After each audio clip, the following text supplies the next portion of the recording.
centre Wallonie-Bruxelles à Kinshasa aujourd'hui. Nous sommes venus assister à la présentation et au baptême du livre Vumilia de Patrick Kitenge Dipat Le Gourou. Salut et bienvenue à vous. Aujourd'hui, nous allons assister, comme je l'ai dit, au baptême et à la présentation du livre Vumilia, une pièce de théâtre que l'auteur nous a servi après d'autres livres comme Tété, le 34, le panafricanisme, ce qu'on adore tout le jour presque. Actu Poésie, Patrick Kitenge nous offre Vumilia. Nous allons entrer, nous allons suivre la recension qui se fera par Jean-Paul Ilopi, la modération qui se tiendra par Richard Ali et l'auteur est là pour nous parler. Il y aura aussi échange de questions-réponses. Après viendra le baptême du livre Vumilia et il y aura quelques lectures des auteurs des spectacles, je ne sais pas encore, nous allons voir. Après, il y aura la vente promotionnelle de Vumilia. Suivant. L'élan qui prend la peau des lettres pour se livrer au lecteur. Au public qui est venu à temps et nombreux pour participer à cet événement littéraire. Car l'annonce de la publication aux éditions célèbres de Vumilia, La Passion dans l'Église, qui va bientôt être amenée au fonds baptismaux, a suscité beaucoup de remous dans les groupes littéraires de la capitale, voire de plusieurs villes de la RDC. Est-ce parce que ce modèle a souvent fait montre d'intransigeance dans la normalisation de la vie littéraire, au point de se proclamer ou d'être proclamé par ses pairs, les gardiens du temps? Est-ce parce qu'il a habitué les lecteurs à savourer ses poèmes en foutant, mais à la satire, à la morale, qui commente avec bienveillance l'actualité, mais surtout avec sa perception d'homme de loi, doublée d'une rigueur classiciste qui est intimidante. Beaucoup s'attendaient d'ailleurs à ce que l'ouvrage en question soit le produit de ces abondantes cogitations poétiques. Force nous a amené à constater qu'il s'agit plutôt d'une prestation du genre théâtral, où le drame est au rendez-vous. Comme dans les diverses tragédies des Grecs anciens, la poésie est également omniprésente. Chasser le naturel, il revient au galop du temps. C'est donc à travers un ouvrage d'une centaine de pages en 7 actes et plusieurs scènes que ce poète a façonné son intrigue avec comme personnages principaux Matatizo le curé, Vumilia la paroissienne, Kingangu le sacristain, avec bien entendu la participation du chœur. Parazei Van Moussala, professeur d'écriture dramatique et de mise en scène, président de la Fédération nationale de théâtre, on est forcément obligé de reconnaître que la pièce de théâtre concoctée par Pat Le Gourou, le poète de l'actualité, séduit d'emblée les lecteurs, tellement il est bien construit et bien écrit. Je vous demande de l'applaudir.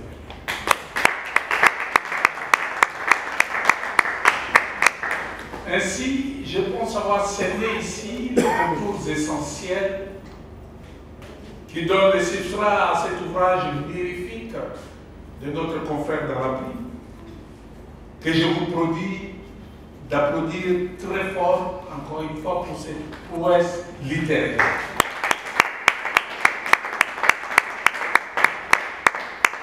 Mais vous serez encore plus édifiés dans votre quête du beau, du bien et du bon, en s'appropriant en lisant le plus rapidement possible cet excellent ouvrage qui met en question la problématique de l'amour entre un clergé et une fidèle de sa paroisse au sein de l'Église catholique romaine, où le célibat persiste à être érigé en norme canonique. En vérité, je vous l'ai dit, vous serez agréablement surpris par les émotions que dégage cet ouvrage au titre tendancier de vous mêler à la passion dans l'Église, mais au contenu édifiant dans son fond et dans sa forme poétique éclatante. Merci beaucoup pour votre attention. Bon, après, c'est un théâtre en vers, c'est de la poésie. Et je pense que quand c'est de la poésie, moi je me sens un peu comme un poisson dans l'eau. La poésie, je crois que c'est mon monde à moi. Mais non, la question c'est peut-être du côté dramaturgie, le côté actualité, parce que la question de ce qui se passe à l'église avec le célibat ou non, je tiens à souligner qu'il y a mon ami, M. l'abbé Perrin, qui est dans la salle. Alors, M. l'abbé, j'en profite, maintenant je te surprends, mais il va falloir que tu bâtisses le livre. Je ne voulais pas te le dire, mais je sais déjà quelles sont tes questions. Je vais y répondre, je suis sûr que tu bâtisseras tranquillement. Merci beaucoup, M. l'abbé, d'être dans la salle. Alors, nous sommes dans un pays où il n'est pas normal de ne pas être dramaturge. Le pays lui-même est devenu un vaste théâtre, donc avoir des scènes n'est pas difficile. Donc je crois que tout va de soi. J'ai fait de la poésie, j'ai voulu un peu aller plus loin dans cette histoire de savoir finalement qu'est-ce que les prêtres subissent en coulisses. Est-ce qu'ils sont toujours aussi heureux dans leur robe qu'ils veulent paraître? Est-ce qu'ils ne subissent pas quelquefois, je vais résumer ça en seul mot, les tentations de la chair? Est-ce qu'ils sont toujours aussi forts dans leurs âmes que dans leur corps? Mais est-ce que les femmes qui vont à l'église voient les prêtres comme des femmes parce qu'ils sont en robe, ou bien les femmes, malgré la robe du prêtre, continuent de les voir en hommes et très bientôt convaincants? On ne sait jamais, hein. C'est l'heure du réveil, donc voilà. Oui, c'est à cause du réveil que j'insiste sur le convaincu et le convaincant. Allons-y. Alors, il y a eu deux choses. Au départ, c'est même pas une histoire d'amour. C'est deux choses en fait, ce qui se passe dans l'église avec les attouchements des enfants. Je suis parti de là, parce que Voumili traite de la question aussi. Le prêtre, à un moment, se souvient... pédophile, hein. Oui, quand on parle des prêtres pédophiles. Toutes mes excuses, monsieur l'abbé. En tout cas, il va souffrir aujourd'hui. Hein. On n'a pas le choix. Déjà, des grâces, monsieur l'abbé, vous permettez qu'on aille vraiment comme ça. C'est là. Je suis d'ailleurs, j'ai beaucoup regretté qu'il vienne en tenue civile. J'aurais voulu qu'il soit en soutane, voilà. Alors, tout part de là. Parce que dans Voumili, lorsqu'elle fait les avances au prêtre, à un moment, le prêtre découvre quand même que Voumili a des mineurs. Et là, le prêtre lui-même se souvient de ce qu'il a subi dans l'église lorsqu'il était mineur aussi. Alors, la problématique, c'est justement ces attouchements, ces accusations, cette question de pédophilie. Ça, c'était la première étape. La deuxième, au départ, je ne voulais parler que de l'idolâtrie dans l'église catholique. Okay. Parce que Voumili, à un moment, en se plaignant, dit au prêtre que finalement, j'ai tout ce qu'il faut en termes de chair, en termes de goût, en termes d'appât. Mais toi, prêtre, tu t'intéresses qu'à ton foutu bois qui est derrière toi, c'était le crucifix. Oui. Alors elle traite le prêtre d'idolâtre. Là commence maintenant un véritable débat sur l'idolâtrie dans l'église catholique. Je suis parti de ces deux éléments. Mais l'imagination fertile que j'ai, je voulais rendre ça plus attrayant. Je trouvais que c'était froid de n'aller que du côté pédophilie et beaucoup plus glacial de me limiter au côté idolâtrie, pédophilie, tout ça. Alors je dis, je vais essayer d'habiller en mettant la seule chose capable d'habiller un corps, un cœur, une âme, c'est-à-dire l'amour, en mettant tout ça dedans. Et le défi, c'était de voir comment est-ce que je pouvais avoir et l'amour, et la science, et le dépit. Et dans tout ça, tenter de démêler le vrai du faux, parce que peut-être qu'on ne s'est pas encore rendu compte parce qu'on n'a pas lu le livre, tout ceci se passe à Béni. Quand on parle de Béni, c'est généralement guerre, viol, mais j'ai plutôt placé l'amour à Béni, mais en gardant le côté triste de Béni qui finalement reste ce dépit et tout ce que je ressens. Mais voici, cherchant ses cours.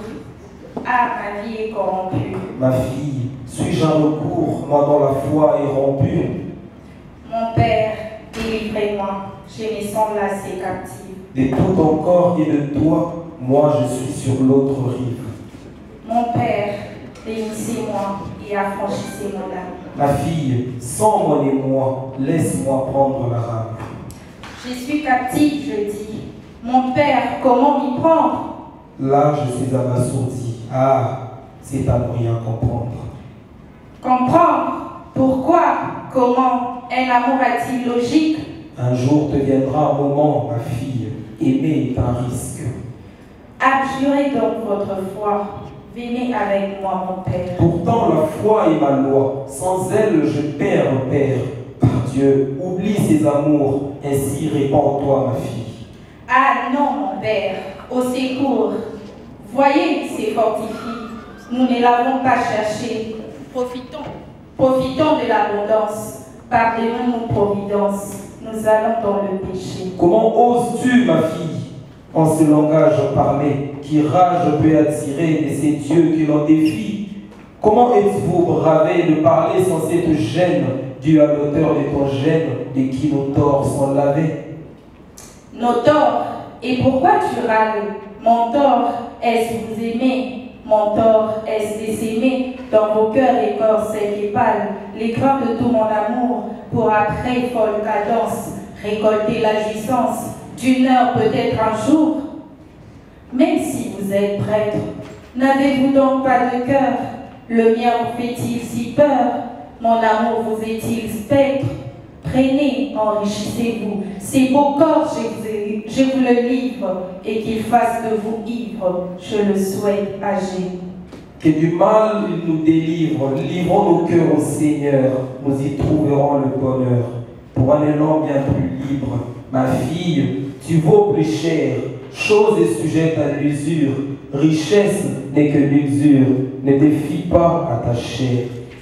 Ces beaux corps m'incluent l'envie, mon père, lui dire ou pas, il s'aimant que tu prépares, tant avec vous il prend vie. Est-il possible à deux votre bonheur illusoire, qui rend le mien dérisoire, en lui rendant des adieux? Mon Dieu, qui es-tu, ma fille, pour toi mon cœur batte, pour qu'on lui l'ange combatte ce mal qui ma foi défie? Qui es-tu, ô jeune esprit, pour que ma foi si ténace tombe si bas dans la nasse? Seigneur, entends-tu mon cri? Par voici aimée amoureuse, pour vous je veux être tout, avec vous j'irai partout, moi rêveuse et voyageuse. Allons, ô mon Père, allons, mon corps sera votre église, sur moi mais à votre guise, fidèle à nous serons. Te suivre est bien trop perfide, un maître déjà je suis, fidèle adepte je suis, mes pas sont dans sa crépite. Vanité, péché mortel, te suivre est erreur grossière, s'effoncer dans la racière, abandonner cet autel. Je t'aime, oui, je l'avoue. Suffit-il juste d'aimer? Ne devrais-je pas s'aimer ailleurs, c'est que j'amadoue? Père, l'amour du prochain, mais qu'est-ce que vous en faites? Vous m'essonnez des défaites, je sèche comme un porchin, que le stagère sur sa route très souvent ramasse heureux, mes champignons malheureux, puisque gibier sonne les doutes.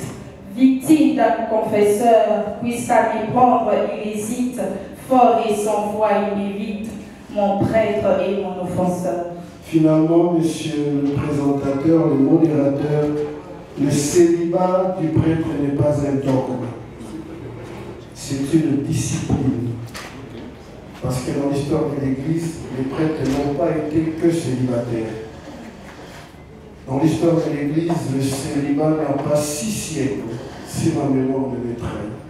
Donc, avant, le prêtre de Saint-Pierre était marié, on parle même de sa belle-mère, qui a eu le bonheur d'être guérie par le Christ. Ce n'est pas le thème que nous avons développé aujourd'hui, mais c'était juste une précision, comme pour dire que ce n'est pas quelque chose à mettre au même pied que les vérités de l'Évangile. C'est une discipline que l'Église s'est donnée depuis près de 6 siècles à cause des déviations et de tous les problèmes que la clérogamie a causé à l'Église. Et je crois qu'on en a tiré beaucoup plus de bien que de mal. La croix, elle est là, mais la joie est plus grande. Merci.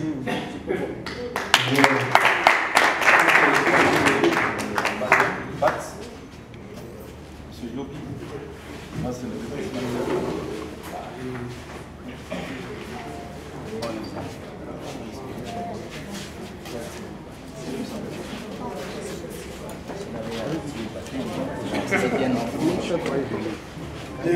Vous me dites la passion dans l'Église. Je souhaite que tu fasses un long chemin et que les valeurs que tu transmets soient transmises partout où tu iras. Je souhaite encore beaucoup de bonheur et une longue carrière à ton auteur qui a commencé à rimer depuis longtemps. Et tous ces souhaits, je les exprime comme une prière de bénédiction au nom du Père et du Fils et du Saint-Esprit. Amen. Amen. Amen.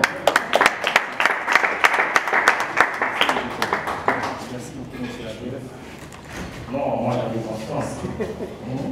Je sais que M. l'abbé est quelqu'un de très intelligent. Et l'improvisation, ça me fait pas peur.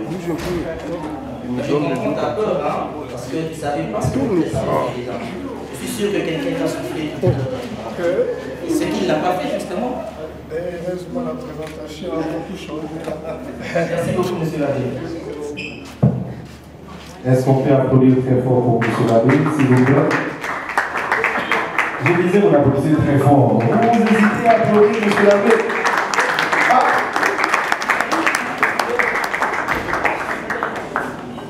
Dans le fin fond, en tant qu'homme de droit, vous avez tenu bon le poids de main, tenu cette rigueur en regardant l'Église en face, moyennant l'immoralité qui existe dans l'Église. Ça, que sur l'Église, c'est en vous. Bon, tout autour de ce débat, vous n'avez pas couru tout à l'enfouement, du moins d'aller dans les profondeurs de voir l'immoralité.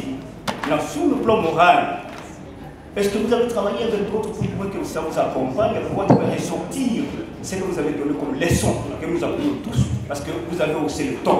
C'est ce que je disais en bas, et vous avez soulevé le ton, parce que l'Église catholique est menacée, cela est vrai.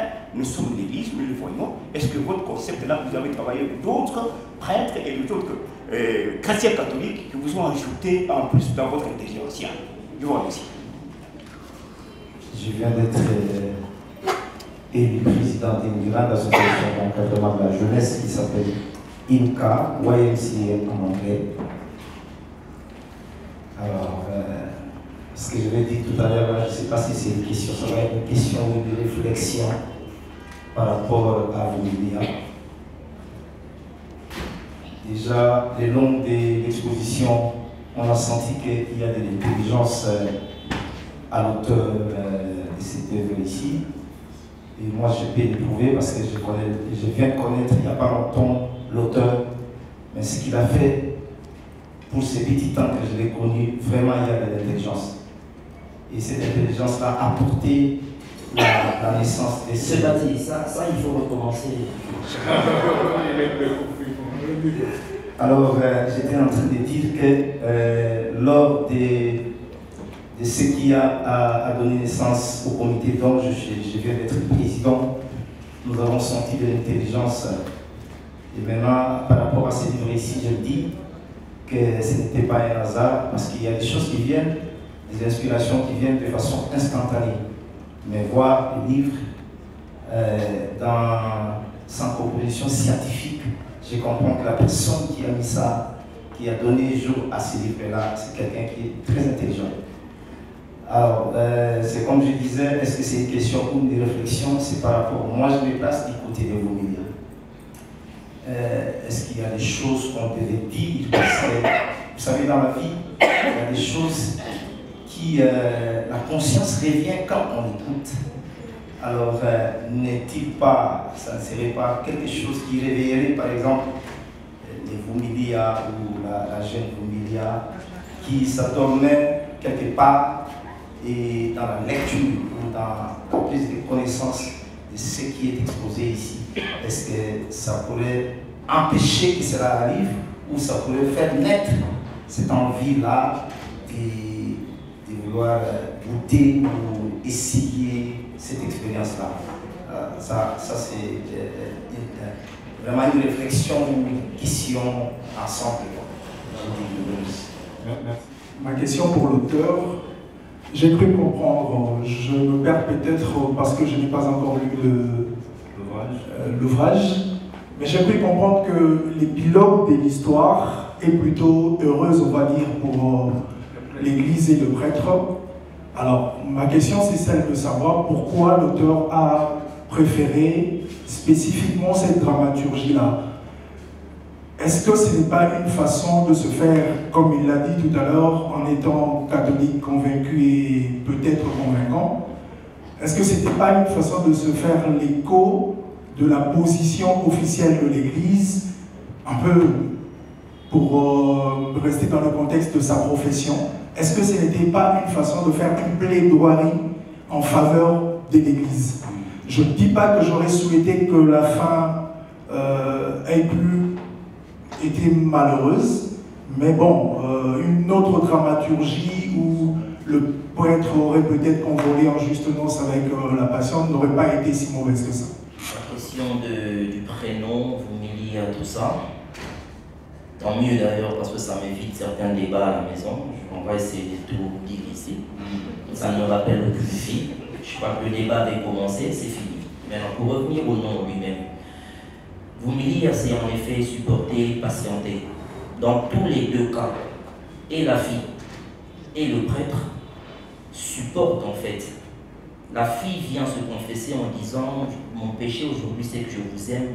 J'ai longtemps attendu, je préfère vous le dire aujourd'hui. » Le prêtre lui dit « Bon, moi aussi j'en profite alors pour me confesser, je t'aime aussi. » Les deux ont patienté, les deux ont supporté, et les deux, à travers le livre, sont obligés de supporter certaines choses. Donc, Vumilia, ce n'est pas seulement un prénom, mais c'est toute la thématique du livre. Très bien. Vous aussi le temps contre l'immoralité. Avez-vous travaillé avec d'autres prêtres, des abbés et tout, par rapport à cette thématique-là dans l'Église? Question de s'informer également. D'accord. Je vais lier ça avec un mot que j'ai entendu tout à l'heure, le hasard. Je crois que, personnellement, dans ce que j'ai écrit, lorsqu'il faut y mettre une certaine dose de réflexion, le hasard, ça n'existe pas. C'était quelque chose de très réfléchi, évidemment. J'ai posé des questions à gauche et à droite. Je pense même qu'à un moment, quand je parlais de l'idolâtrie, la première personne à qui j'avais posé la question, c'était l'abbé Beren. Je ne sais pas s'il est parti. Ah oui, là, voilà. J'ai posé la question, on en a discuté, cette affaire de l'idolâtrie qui au départ était un simple texte. Donc, il n'y a pas eu de hasard, tout a été vraiment bien écrit dans la réflexion. Et évidemment, j'ai posé des questions à gauche et à droite à mon propre curé, on a échangé là-dessus. J'ai essayé de prendre ce que j'ai jugé utile et à ma manière, j'ai couché dans un livre. Très bien. L'épilogue de l'histoire constate que l'abbé a résisté. Donc, d'une certaine manière, avec cette dramaturgie-là, tu fais gagner l'Église dans le sens d'une plaidoirie. Question de Maître Igor, pourquoi avoir choisi cette dramaturgie-là alors qu'une autre façon d'écrire aussi, de voir les choses, peut marcher? Est-ce en bon catholique que tu le fais ou bien... Oui, comme je dis, je suis catholique convaincu et très bientôt convaincant. Donc, je ne sais pas qui dit que l'histoire se termine bien. Moi, j'en sais rien. Sauf que quand Maître Igor lira le livre, il se rendra compte qu'en fait, à la fin, le prêtre continue de dire qu'il aime la fille. Puisqu'il s'agit d'un théâtre au senteur classique, il faut un drame. La fille qui va mourir, le prêtre est plutôt sauvé, pas parce qu'il a seulement résisté, mais parce que aussi l'objet de la tentation disparaît. Donc je ne sais pas si ça c'est vraiment heureux, mais j'ai préféré une fin aussi ouverte que celle-là, justement pour éviter qu'on me dise que je fais soit un plaidoyer, soit une plaidoirie en faveur de l'Église catholique. Alors en écrivant cet ouvrage, le maître est bienvenu, l'auteur veut-il lever le débat sur l'hérogamie ou bien, voilà, et aussi dénoncer l'immoralité? Non, je n'ai pas la prétention de... J'ai la prétention de me placer au cœur du débat.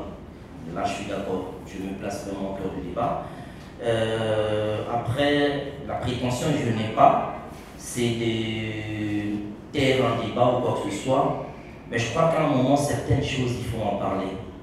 Il faut en parler, on lira le livre, on se rendra compte que, comme j'ai dit, lorsque la jeune fille aborde le prêtre ne sait pas qu'elle est mineure. Lorsque le prêtre lui dit, bon, finalement, j'accepte, vivons carrément ensemble, j'abandonne tout ça, vivons ensemble, c'est dans la joie que la fille lui dit, je vais très bien fêter mes 17 ans, puisque là, tu me dis oui. Alors le prêtre se rend compte que, bon, 17 ans, déjà, je vais braver l'autorité des dieux, maintenant il faut que j'en kikine encore l'État, ça pose problème. Là, le prêtre se souvient qu'il était mineur et de tout ce qu'il a subi au sein de l'Église.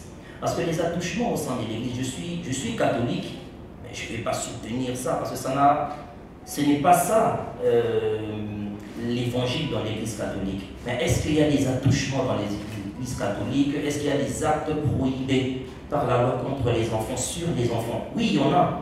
Je crois qu'à un moment, il faut qu'on en parle. Alors le prêtre s'est souvenu que lui est passé par là.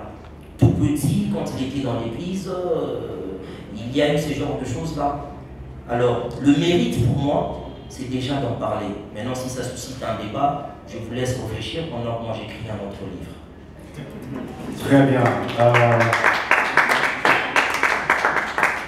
La trame de l'histoire, en tout cas, partirait de la question que tout l'auteur se serait posée, et comment arrive-t-on à soulever la soutane des prêtres?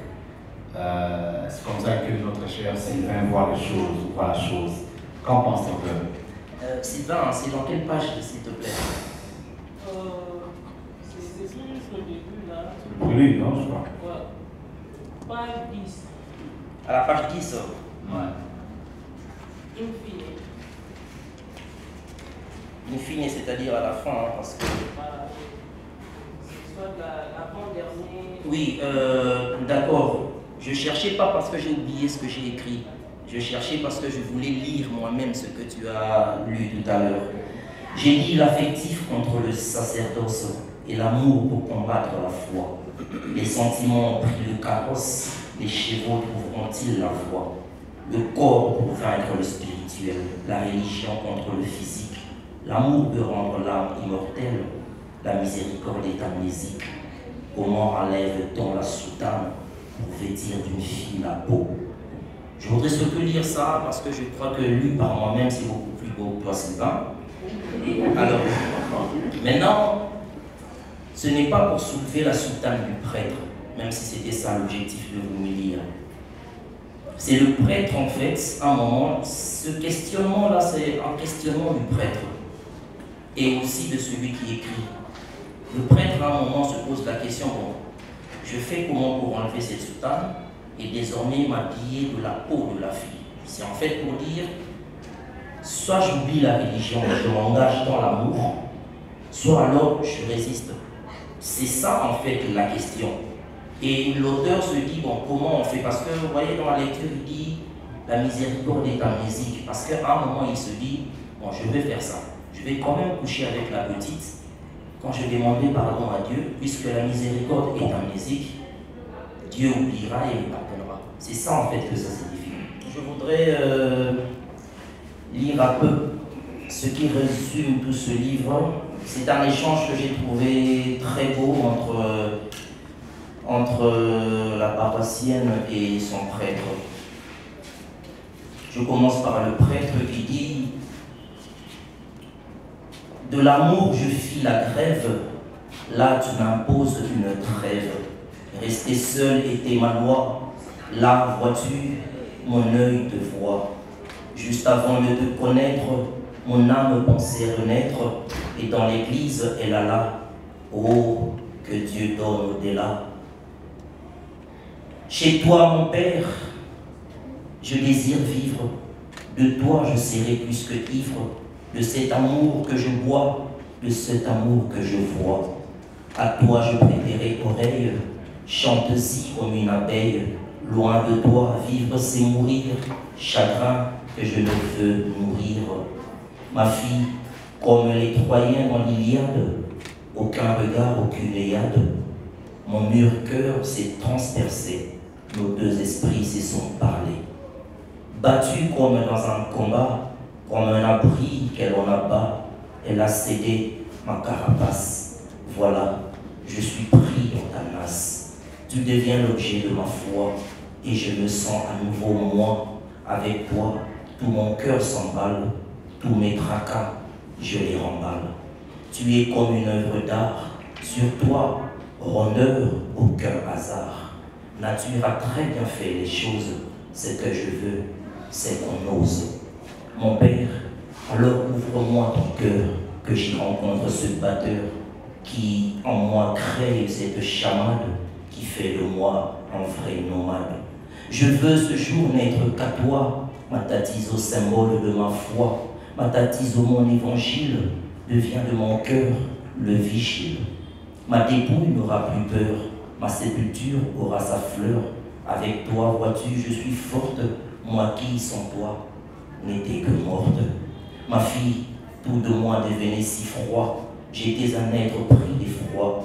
Mon cœur ne laissait rien paraître, en moi, le doute était le maître. Mon cœur tout froid s'est réchauffé, mon fantasme s'est relevé. Mon désir devient une envie, à tes côtés, ma vie prend vie. Comme sur le dos d'un cheval, ce vent berçant est un chemal. Oh, avec toi, mon corps en panne, entre dans ton cœur, sur un âme comme le Christ. Je découvre comme un enfant que cette vie est un présent.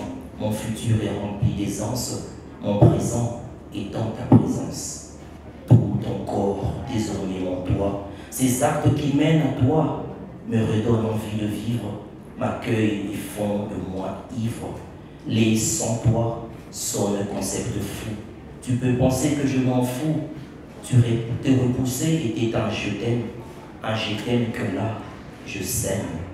T'aimer, c'est vrai, très subtil, sans toi est juste puéril.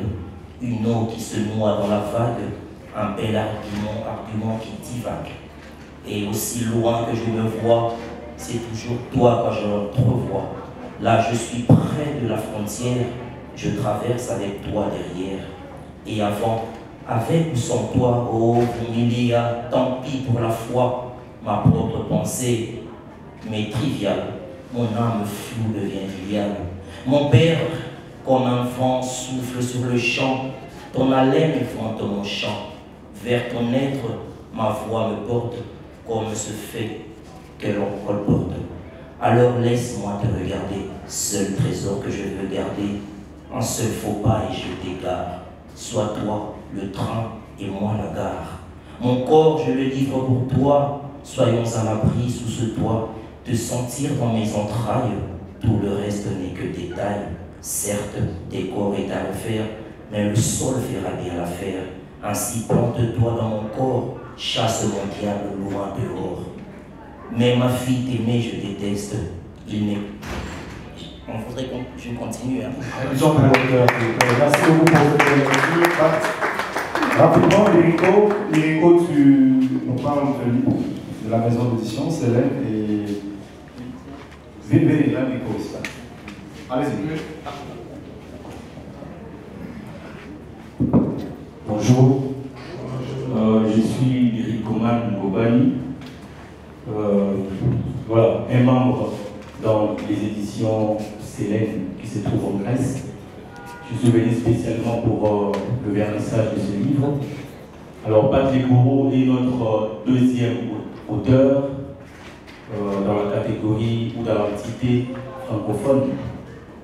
Donc, nous publions des livres francophones ou des livres écrits en français depuis l'année 2022. Donc, nous continuons à écrire, on va continuer à publier et nous publions un livre par an. C'est-à-dire que nous travaillons tout autour d'un seul livre toute l'année. Donc, nous recevons beaucoup de manuscrits, mais nous ne choisissons qu'un seul livre.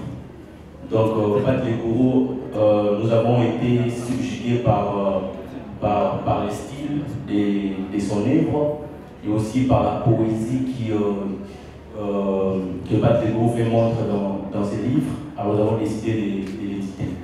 Donc, si vous avez vos manuscrits dans les tiroirs, n'hésitez pas à nous contacter. Nous sommes là, notre adresse email est là. Nous sommes en Grèce et en Chypre. Donc, nos ouvrages sont vendus en Europe, en Afrique et en Amérique. Merci. Est-ce qu'on peut avoir quelques exemplaires rapidement? Chers éditeurs, nous sommes arrivés pratiquement à la fin de cette activité, mesdames et messieurs. Il s'agissait du plaisir d'écrire et de lire autour du livre Humilia, la passion dans l'Église, de l'auteur qui est ici présent avec nous, Patrick Gouraud. Les exemplaires sont là, ils sont vendus à l'extérieur, mais je voudrais juste de manière symbolique, puisque c'est comme ça qu'on fait toujours la chose, que 2 ou 3 lecteurs ici dans la salle puissent se précipiter à avoir le tout premier exemplaire à dédicacer de manière symbolique par l'auteur. Donc, on m'a dit que ça se vend à combien? À $50? À $50, mais on voudrait vous l'offrir à moins que ça. Bon, bref.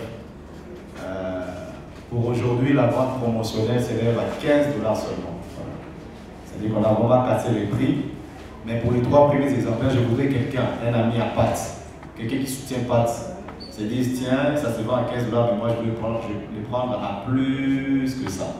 Voilà, qui les prend à $20, à $30, à $40, c'est là, il prend les premiers exemplaires. C'est symbolique, hein, juste pour encourager l'auteur.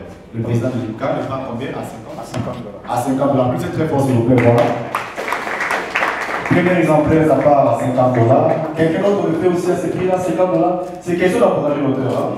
Le samedi passé, on a vendu le prix d'exemplaire à $150. Là, je l'ai fait qu'à $50. J'ai vu une main là-bas, $50. Venez, monsieur, venez rapidement. Bon, on va d'abord $50. $50. Ah non, on est d'abord dans le promotionnel. Le président a mis là-bas, déjà créé là-bas 50, j'ai vu d'abord qu'on nage d'abord les 50 là. Est-ce que quelqu'un d'autre est là pour 50? 50? Non? On va? On peut les prendre, mais vous allez payer. Il sait comment il va retirer, de quel mode il doit le payer. Si vous voulez par chèque, par chèque. Il sait par voie des transferts. Très bien, donc $50. Merci beaucoup, monsieur. Vous avez Monsieur Baudry, appuyez très fort. Donc voilà. Alors, je ne voudrais pas descendre à 40 avant qu'une dame, une Humilia reine, puisse prendre un exemplaire, parce que il y a tellement de belles dames dans cette salle que je voudrais qu'une dame, en tout cas, puisse la même faire l'équilibre à $50. Les femmes. Voilà, moi je suis prophète là. Madame, venez s'il vous plaît à $50. Applaudissez très fort pour madame. Venez, maman. Venez, maman. Venez, madame. Donc, 1, président de l'État, $50. 2, M. Moto, $50. 3, madame, vous appelez comment? Madame Déborah. Maître aussi?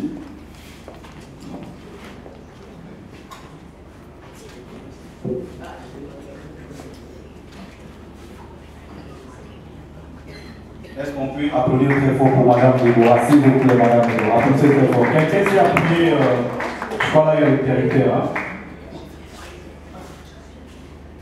Alors là, ça ne pouvait pas manquer. On va faire une belle surprise à l'auteur. On a déjà 3 personnes pour 50. On a une 4e personne pour 50.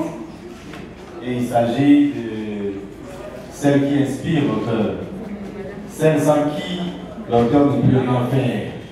Pour 50, Encore 50. Ah, très bien, on va prendre la surprise à la fin. Comment vous appelez, monsieur? Monsieur Dieu merci. Monsieur Dieu merci. Tenez. Est-ce qu'on peut applaudir très fort pour Monsieur Dieu merci? C'est ça le soutien à l'auteur. C'est ça le soutien. C'est ça le soutien à l'auteur. Ça se vend à 15 $, oui, mais je les prends à 50 $. C'est ça soutenir l'auteur. C'est ça soutenir l'auteur.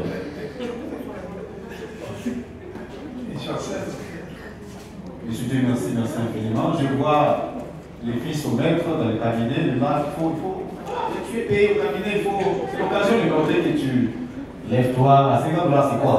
Lève-toi. Tu ne payeras même pas mobile après. Il faut marquer ton caïman.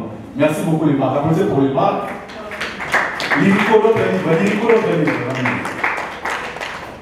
Très bien les marques. C'est quoi ces $? Et ça combien? Papa fait semblant du paiement au cabinet là. On va les trancher tout ça. Voilà. 50 encore une fois, 50 encore 2 fois, 50 encore 3 fois. On va clôturer avec un bon 50, peut-être qu'il va faire 100, on ne sait jamais. Voilà, cash. Voilà. Ça c'est l'argent que j'ai donné le matin.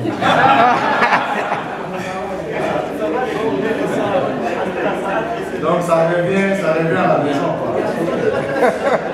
Ah. Merci beaucoup. Une dédicace spéciale. Il faut te lever hein, pour faire la maman. C'est photographe, une belle photo. Avec tout le. Voilà. Comme Fachi sait le faire. Fachi a donc voilà. Bon, faites les tours. Faites les tours, faites les bisous comme Fachi. Comme ça de partir là.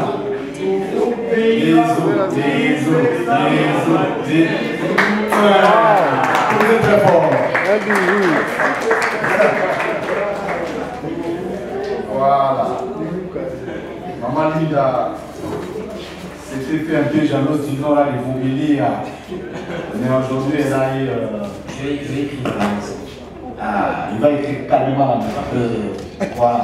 Mais tu le remets son livre alors déjà? Bien sûr. Voilà, merci beaucoup Maman Linda. Nous avons suivi ce qui s'est passé et le monsieur intelligent a très bien répondu à toutes les questions et le baptême s'est fait. Ça ne reste qu'à nous d'acheter des livres et des livres concernant la littérature congolaise. Il y a de belles choses à l'intérieur. Je vous conseille vivement d'acheter cet ouvrage, de lire cet ouvrage, parce que l'histoire, l'amour qui existe entre une fille avec un prêtre, c'est intéressant. Je vous le conseille. Aujourd'hui, on a fini ici. Prochainement,